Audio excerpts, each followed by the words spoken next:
Wanita ini pernah jadi orang yang paling dipuja di layar kaca. Tapi dalam semalam, ia kehilangan segalanya karena sebuah tanda tangan. Bagaimana semua ini bisa terjadi?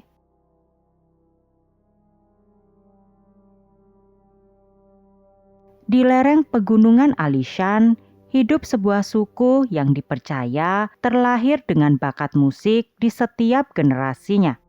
Suku itu bernama Shou. Di sanalah, tepatnya di Kabupaten Chiayi pada tahun 1951, seorang bayi perempuan lahir. Sosok inilah yang kelak mengguncang industri hiburan Asia Tenggara. Nama bayi itu adalah Yurunana Davinu atau yang akrab dipanggil Yulu. Sebenarnya tidak ada yang istimewa dari kelahirannya. Yulu tumbuh seperti anak-anak suku pegunungan pada umumnya. Dibesarkan lewat tradisi bermusik yang kental di keluarganya. Dari ibunya lah ia pertama kali belajar bernyanyi, bakat yang kelak membawa dirinya memasuki industri hiburan. Di usia remaja, bakat Yulu makin terlihat dominan. Saat menempuh pendidikan di sekolah pertanian daerah asalnya, ia bukan cuma unggul di bidang akademik, tapi juga lihai membawakan tarian tradisional. Gerakannya begitu natural, seolah bakat seni memang sudah mengalir di tubuhnya sejak kecil. Berbagai kompetisi seni antar sekolah ia ikuti, hingga namanya mulai dikenal di lingkungan tempat tinggalnya. Namun arah hidupnya berubah total lewat sebuah pertunjukan sekolah sederhana. Saat Yulu bernyanyi membawakan lagu berbahasa Inggris di panggung tersebut, seorang guru menyadari potensi emas dalam suaranya. Sang guru begitu terpukau oleh kualitas vokal alaminya.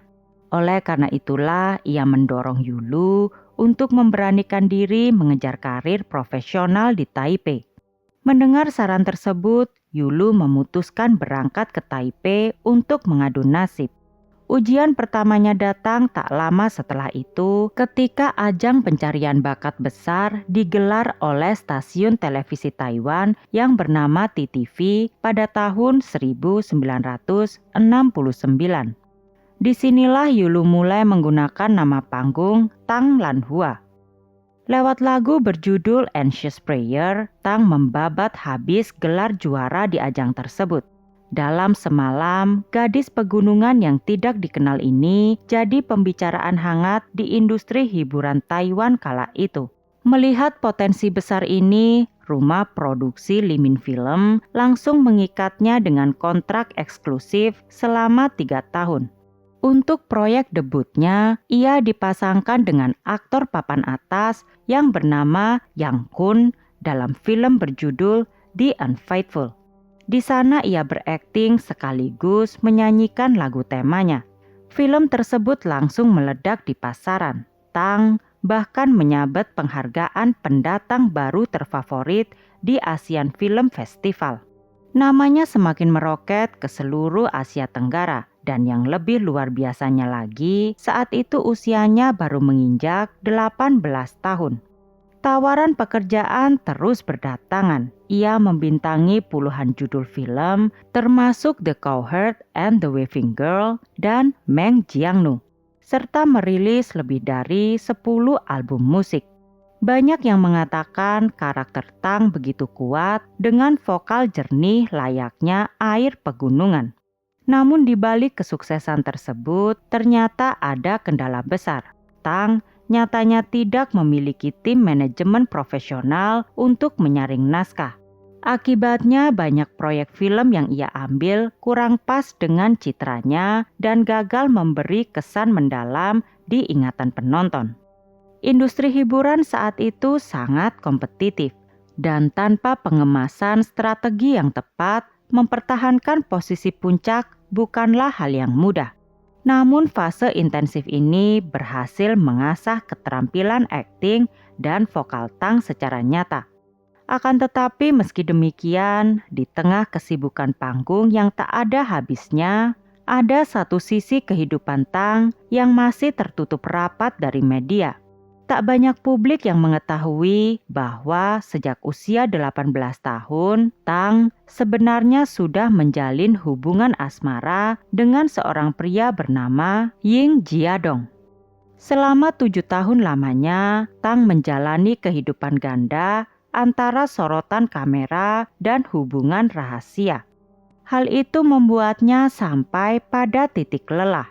Hingga akhirnya pada tahun 1976, di usianya yang ke-25 tahun, ia mengambil keputusan besar, yaitu menikah. Calon suaminya, Ying Jiadong, bukanlah seorang taipan kaya raya. Ia merupakan seorang pengusaha kelas menengah yang bergerak di lingkaran industri hiburan dan perdagangan. Namun status Tang sebagai bintang besar di Asia Tenggara seakan mengubah kondisi finansial mereka. Memiliki istri seorang mega bintang seperti Tang memberikan Ying akses modal dan kepercayaan finansial yang jauh lebih luas dari sebelumnya. Karena kondisi itu pula, Ying mulai memberanikan diri mengambil resiko besar dengan meminjam dana dalam jumlah besar untuk membiayai ekspansi proyek bisnisnya. Di sisi lain, tepat di puncak ketenarannya, Tang memilih pensiun total demi menjadi ibu rumah tangga tanpa menyadari bahaya finansial yang sedang dibangun oleh suaminya di balik layar. Publik saat itu mengira ini adalah akhir cerita yang manis. Namun, pertaruhan bisnis yang dilakukan oleh Ying rupanya berujung bencana. Proyek bisnis tersebut gagal total. Dalam waktu singkat, usaha suami Tang hancur dan meninggalkan tumpukan hutang yang nilainya sangat fantastis untuk ukuran zaman itu. Yang paling menyakitkan, seluruh dokumen pinjaman dan jaminan hutang tersebut ternyata didaftarkan atas nama Tang. Ying kala itu memperdaya Tang untuk menandatangani dokumen-dokumen yang tidak ia pahami. Karena rasa percaya kepada sang suami, Tang tak pernah berprasangka buruk. Ia tak pernah menyangka jika sang suami memanfaatkan nama besarnya tanpa memikirkan resiko terburuk. Rumah tempat mereka tinggal terancam disita, sementara para penagih hutang terus datang meneror mereka setiap hari. Nama besar yang dulu diagung-agungkan kini justru terseret jatuh ke jurang paling gelap.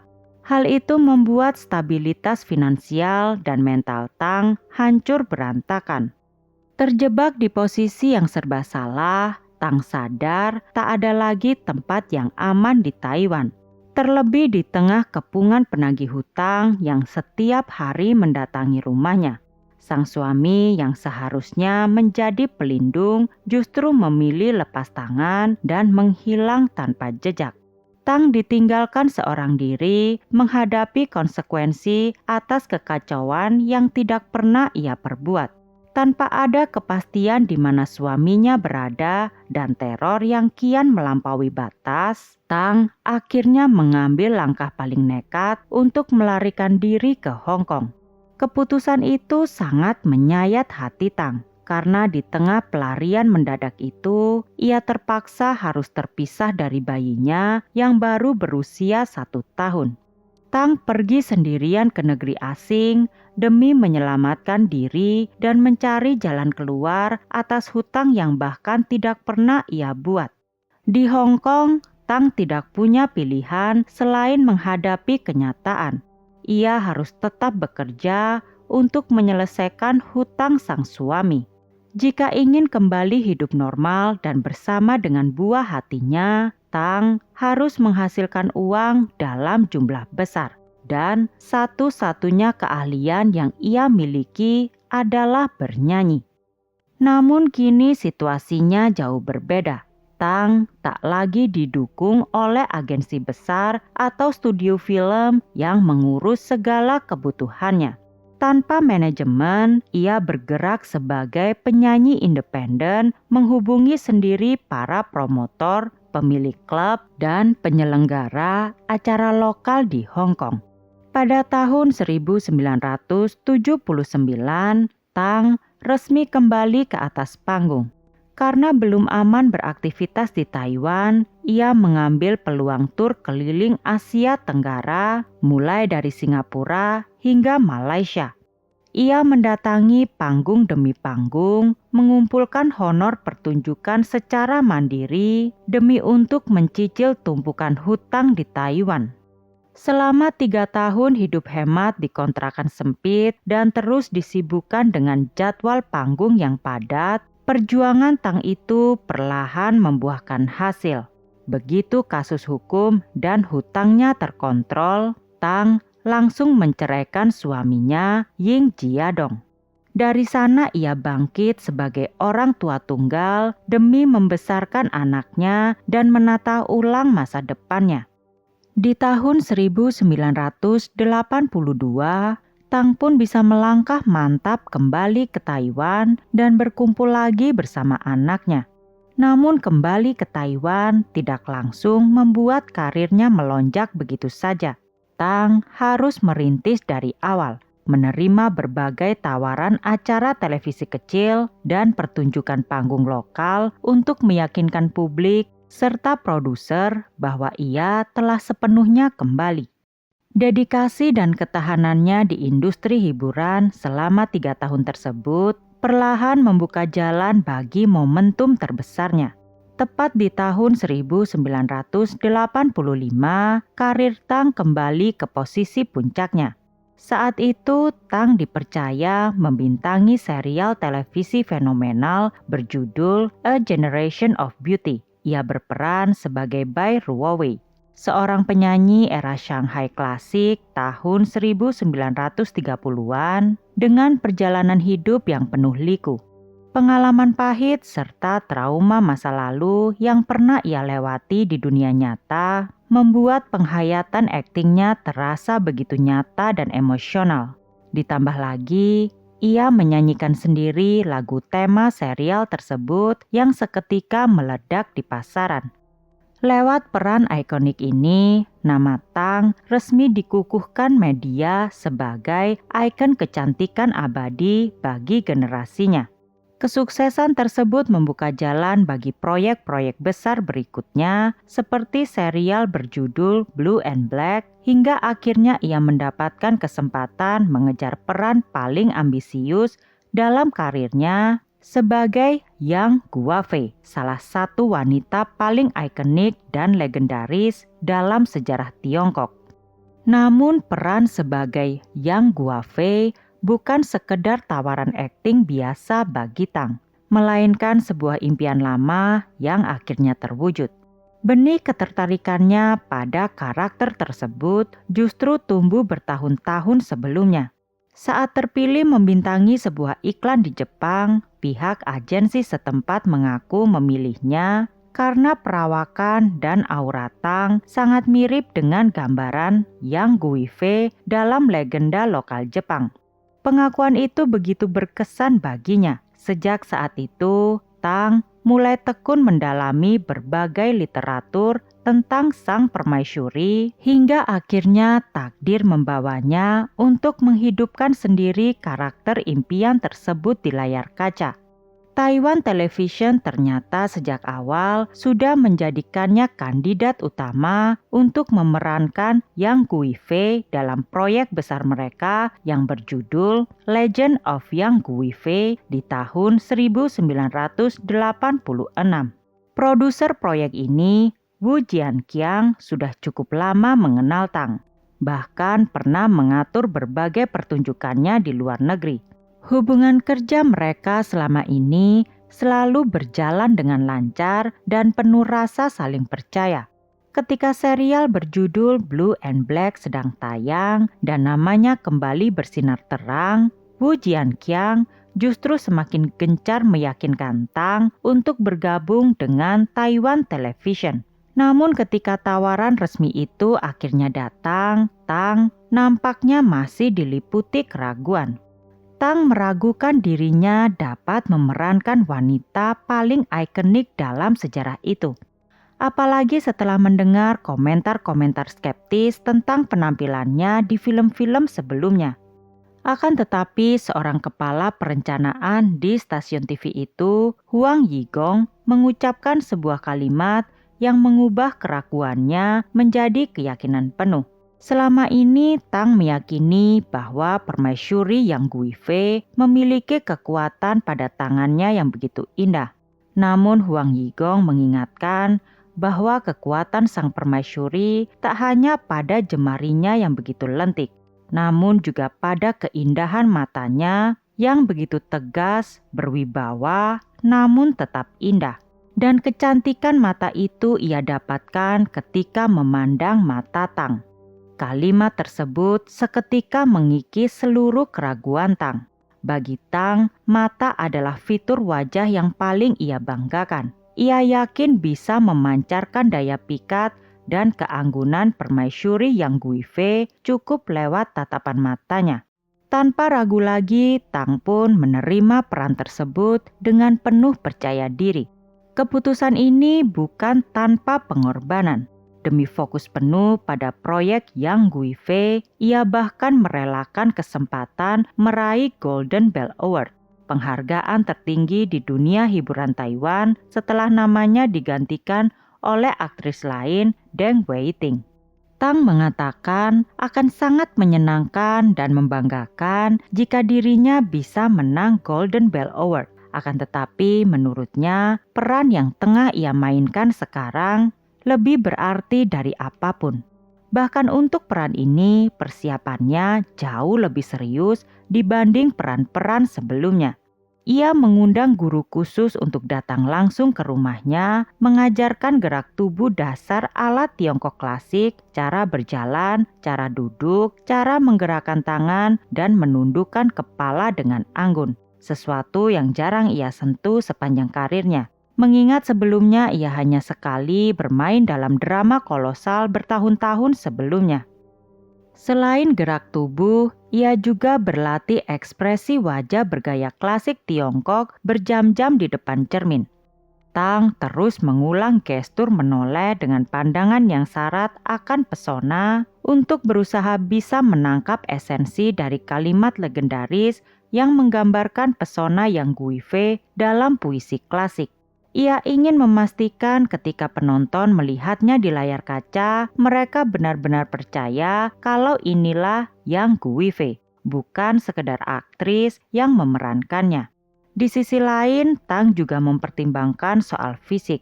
Dalam budaya Tiongkok ada ungkapan populer, yang gemuk, Zhao yang kurus, merujuk pada standar kecantikan Yang Guifei yang berisi dan Zhao Feiyan yang ramping. Meski banyak aktris rela menaikkan berat badan demi peran historis ini, Tang memilih pendekatan berbeda. Baginya, bobot tubuh bukan prioritas utama. Yang jauh lebih penting adalah menangkap jiwa dan pesona sang tokoh, bukan sekedar meniru bentuk fisiknya. Salah satu momen yang paling dinantikan publik adalah adegan pemandian di kolam Huaqing. Bagian ikonik yang tak pernah absen dari adaptasi Yang Guifei. Adegan ini dirancang dengan penuh kehati-hatian agar tetap estetik tanpa terkesan vulgar. Menariknya, demi menghadirkan nuansa dinasti Tang yang autentik, tim produksi bahkan berencana memboyong proses syuting hingga ke Jepang yang arsitektur klasiknya masih terjaga dibanding Taiwan. Kerja keras dan dedikasi total Tang itu rupanya terbayar tuntas. Terbukti dari penayangan serial Yang Guifei meledak di pasaran dan meraih rating tertinggi. Publik dan kritikus memuji penampilan Tang yang elegan, membuktikan bahwa pesona dan penghayatannya jauh melampaui batasan fisik semata. Peran ini bukan hanya memuaskan impian lama Tang, tetapi juga mengukuhkan namanya di puncak tertinggi industri layar kaca Taiwan sebagai mahakarya terbaik sepanjang karirnya. Perjalanan hidup Tang yang berawal dari gadis pegunungan Alishan yang bernyanyi mengikuti suara ibunya, menjelma menjadi ikon layar lebar di usia 18 tahun. Ia pernah mengorbankan segalanya demi keluarga, hingga terpaksa melarikan diri ke negeri asing dan terpisah dari bayinya demi bertahan hidup. Namun ia berhasil bangkit kembali dari nol hingga memerankan sosok paling legendaris dalam sejarah. Perjalanan hidupnya adalah bukti nyata bahwa kejatuhan sedalam apapun bukanlah akhir dari cerita. Namun panggung hiburan selalu punya batas waktu. Seiring bertambahnya usia dan persaingan yang makin ketat, Tang menyadari bahwa popularitas tak bisa menjamin masa depannya selamanya. Ia membutuhkan stabilitas finansial yang benar-benar ada di bawah kendalinya sendiri. Pencarian itu membawanya pada babak baru, yaitu menjadi industri direct selling atau pemasaran langsung.